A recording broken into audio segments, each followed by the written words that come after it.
मित्रों नमस्कार। अनिल वत्स और कर्क राशि, जिसे अंग्रेजी में कैंसर भी कहते हैं, एक बात का ध्यान रखें कि हम राशि किसको कहते हैं। आपकी जन्म पत्री में चंद्रमा अगर 4 नंबर पे लिखा हुआ है तो आपकी कर्क राशि है। It is so simple.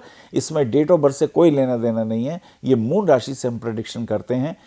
If your moon is located in Cancer sign, यानी चौथे नंबर पे है, 4 नंबर जहां लिखा है तो आपकी कर्क राशि है। जी हाँ। और अगर 6 पे लिखा है तो आपकी कन्या राशि है, 8 पे लिखा है तो वृश्चिक राशि है, 12 पे लिखा है तो मीन राशि है और 1 पे लिखा है तो मेष राशि है। इसी प्रकार जिस नंबर पे चंद्रमा है वही आपकी राशि है। चलिए कर्क राशि वालों की बात करते हैं। कर्क राशि वालों के लिए सबसे कीमती बात यह 26 तारीख को शनि चेंज हो रहा है। शनि धनु राशि में आ रहा है और कर्क राशि वालों का जो शनि है वो 8वें और 7वें भाव का स्वामी है।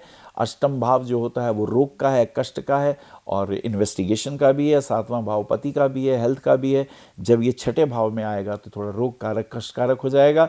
इससे कैसे बचेंगे इसकी भी करेंगे हम बात। पहली, दूसरी, तीसरी तारीख में क्या होने वाला, आइए इसकी चर्चा करते हैं। हेल्थ इश्यूज आ रहे हैं, कमर में दर्द आ रहा है, पैरों के नीचे, घुटनों के नीचे तकलीफ आ रही है, वेरिकोस की प्रॉब्लम तंग कर रही है, नसों में पेन हो रहा है। मुझे लगता है तुम्हें इस चीज़ का ध्यान रखना है। डिप्रेशन से थोड़ा बाहर आना है।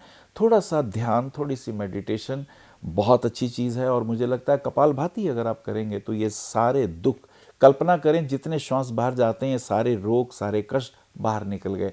ऐसी फीलिंग के साथ करिए, बहुत जल्दी रिकवर हो जाएंगे।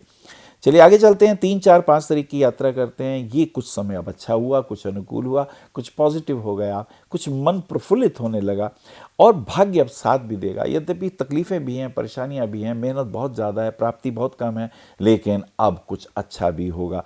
इसमें तो कोई दो राय नहीं है, क्योंकि जो वक्री बुध था वो अब उदय हो गया है। आपका जो बुध है वो आपकी जन्मपत्री के 12वें भाव और तीसरे भाव पराक्रम का अधिपति है। 12वां भाव भोग का है, जिसमें बातें बहुत ज़्यादा हैं, आपकी काउंसलिंग बहुत ज़्यादा है, उससे प्रभाव कम मिलते हैं। लेकिन अब ये समय भी अनुकूल होगा। 5, 6, 7 तारीख की यात्रा कर रहे हैं। 5 तारीख को मार्तंड सप्तमी है और इसी के साथ साथ ये समय इस दृष्टि से अच्छा है तुम्हारे लिए। कर्क, यदि प्रॉपर्टी के पॉइंट ऑफ व्यू से कहीं रुपया इन्वेस्ट करने की बात है तो तुम्हें लाभ होने वाला है। और बॉस के साथ भी समय बहुत अच्छे गुजरेगा। बॉस तर्कयुक्त बात करते हैं, बहुत पॉजिटिव हैं, बुद्धिमान हैं, काउंसलिंग एबिलिटी है। यदि कर्क तुम उनके साथ सामंजस्य बिठाते हो तो डेफिनेटली तुम्हें उनके साथ फायदे वाली बातें तो होने वाली हैं। तो ये समय आपका अनुकूलता की ओर है। 7, 8, 9 तारीख की स्थिति देखते हैं। 8 तारीख को पुत्रदा एकादशी व्रत है। जिनके बच्चों में पुत्र संतान की जिन्हें इच्छा है या जिनके गर्भस्थ शिशु जो सोचते हो कि हमारे घर में पुत्र हों, तो मुझे लगता है पुत्र हो या पुत्री दोनों ही आजकल समान हैं। लेकिन जो भी बच्चा हो वो ऐश्वर्यवान हो, उसके लिए ओम क्लीं कृष्णाय नमः इस मंत्र का ध्यान करने से विशेष लाभ होगा। 9, 10, 11 तारीख की स्थिति को देखते हैं। 9, 10, 11 तारीख को, खास करके 10 तारीख को भौम प्रदोष व्रत भी है। कुछ खर्चों का समय है, कुछ हमारी भागदौड़ भी ज़्यादा है, कुछ इन्वेस्टमेंट है। लेकिन पार्टनरशिप में तुम्हें रुपया नहीं लगाना चाहिए। और अगर तुमने कोई रुपया किसी को दिया हुआ है तो उसे वापस मांगिए। वापस मांगने का ये योग है, क्योंकि व्यर्थ परेशानियां ना बढ़ जाए। और इसी के साथ साथ 11, 12, 13 तारीख की स्थिति को देखते हैं। 11 को सत्यनारायण व्रत है। भगवान सत्यनारायण की पूजा करते हुए, उनसे आशीर्वाद लेते हुए 12 तारीख को पौष मास की पूर्णिमा, माघ का स्नान भी है। ये समय बहुत अच्छा है, शुभ है। स्नान करते वक्त एक खास बात बताते हैं। पूर्णिमा का दिन अगर स्नान कर रहे हो तो कुंभक में यदि नाभि तक जल हो तो ऐसे में आप अपने आज्ञा चक्र में इष्ट देव का ध्यान करिए और इष्ट देव का ध्यान करके प्रार्थना करें। जो आपकी इच्छा हो उनके सामने कहें और डुबकी लगाएं। देखिए ये आशीर्वाद मिलने लगता है। उधर गंगा मैया की कृपा होने लगती है। जिस भी नदी में स्नान करेंगे वो नदी एक देवी है और उनके आशीर्वाद आपको तत्काल मिलने लगते हैं। आगे हम चलते हैं। 13, 14, 15 तारीख की स्थिति देखते हैं। 13 को लोहड़ी पर्व है। लोहड़ी पर्व में वो संस्कारों से युक्त अपने पर्व को मनाते हुए, उनसे आशीर्वाद लेते हुए, खास करके यदि कुछ नेगेटिविटी घर में आ गई है तो आप ये कर सकते हैं, थोड़ी रेवड़ी ले लीजिए, थोड़ा गुड़ ले लीजिए, थोड़ी मूंगफली ले लीजिए। ये आप जहाँ लोहड़ी जलती है वहाँ आप उनको जला दीजिए, तो ये अरिष्ट अनिष्ट दूर होते हैं और आशीर्वाद मिलने लगते हैं। 14, 15, 16 तारीख की स्थिति को देखते हैं। सूर्य का मकर राशि में प्रवेश हो जाता है। सूर्य जो कि आपके धन भाव का स्वामी है, जब ये मकर राशि में चला जाता है तो हमें ये ध्यान रखना है, रुपया उधार नहीं देंगे हम। रुपये अगर हम उधार देते हैं तो हमारी तकलीफ़ें बढ़ने वाली हो जाती हैं। और इसी के साथ साथ आर्थिक दृष्टिकोण से थोड़ी चिंता है। और मुझे लगता है कहीं बाहर जाने के भी योग बन रहे हैं। स्थान परिवर्तन के योग भी बन सकते हैं। नौकरी में भी परिवर्तन के प्रमोशन के कुछ योग बन सकते हैं। मुझे लगता है प्रमोशन से आप खुश नहीं होंगे, टेंशन में होंगे, तो मुझे लगता है समय को देखते हुए इसको थोड़ा बेयर करिए, ये ज़्यादा अच्छा रहेगा।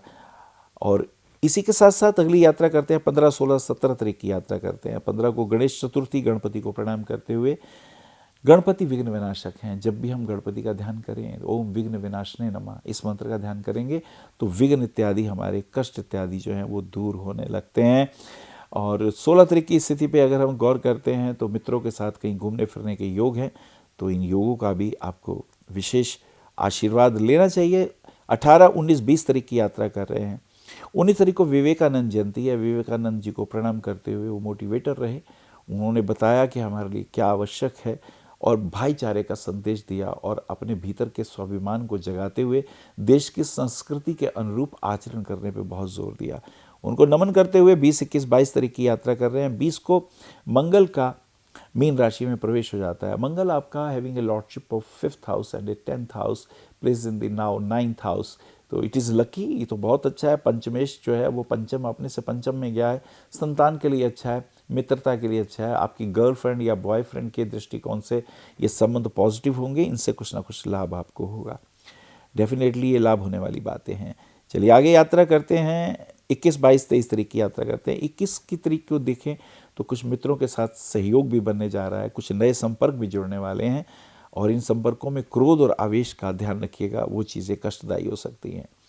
इसी के साथ साथ 22, 23, 24 तारीख की यात्रा कर रहे हैं। ये स्थिति में स्वास्थ्य का ध्यान रखिएगा, पेट में तकलीफ है, खाने पीने का ध्यान रखिएगा, चोरी वगैरह ना हो जाए इस पर ध्यान रखिएगा, व्यर्थ में लड़ाई झगड़ा इनसे आपको बचना है, ये चीज़ें कष्टदायी हो सकती हैं, इनका विशेष ध्यान रखिएगा।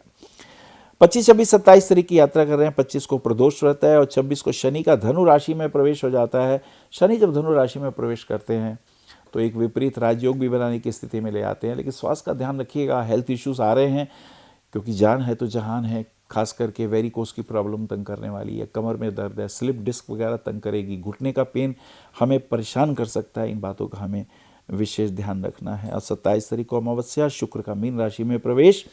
शुक्र का मीन राशि में प्रवेश होते ही कुछ दान करिए, कुछ पितरों के लिए दान करिए, ये एक विशेष आशीर्वाद पाने का भी दिन है। 28, 29, 30 तारीख की यात्रा करते हैं। 29, 30 तारीख की यात्रा के अंतर्गत हेल्थ इश्यूज फिर आ रहे हैं, इसका ध्यान रखिएगा। और 30 तारीख को भगवती का ध्यान करते हुए गौरी व्रत भी है, गौरी तृतीया व्रत भी है। ये व्रत जो होता है अक्षयदायी होता है, इसमें जो हमारी इच्छाएं होती हैं, जो हमें आशीर्वाद मिलते हैं, कृपाएं मिलती हैं, वो अनंत हो जाती हैं। देवी माँ के लिए दुर्गा सप्तशती का पाठ कर सकते हैं। दिव्या कवच, अर्गला और कीलकम का पाठ करते हुए कुंजिका स्तोत्र का पाठ करके भगवती का प्रणाम करें, उनसे आशीर्वाद लें। और 31 तारीख की अगर हम यात्रा करें, समय अनुकूल, पॉजिटिव, भगवती का आशीर्वाद, पुण्यों की प्राप्ति। कर्क तुम्हें मूंगा रत्न पहनना चाहिए, वो तुम्हारे दुखों को, कष्टों को दूर करेगा। मोती रत्न पहनने से यश कीर्ति की वृद्धि होगी और पुखराज रत्न पहनने से भाग्य अनुकूल हो जाएगा। नमस्कार। आप आचार्य श्री अनिल वत्स जी के ज्योतिष व ध्यान संबंधी प्रोग्राम www.astroanilvats.com व मासिक राशिफल YouTube पर भी देख सकते हैं। विशेष जानकारी के लिए संपर्क करें।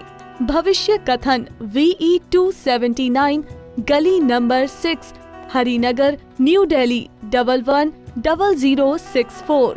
हमारे फोन नंबर है 9891739999 और 9818189993 और 8860006030 और 9810880002। हमारी वेबसाइट है www.bhavishyakathan.org। ईमेल है acharyaanilvats@gmail.com। अपॉइंटमेंट के लिए संपर्क करें सुबह 11 बजे से शाम 6 बजे तक।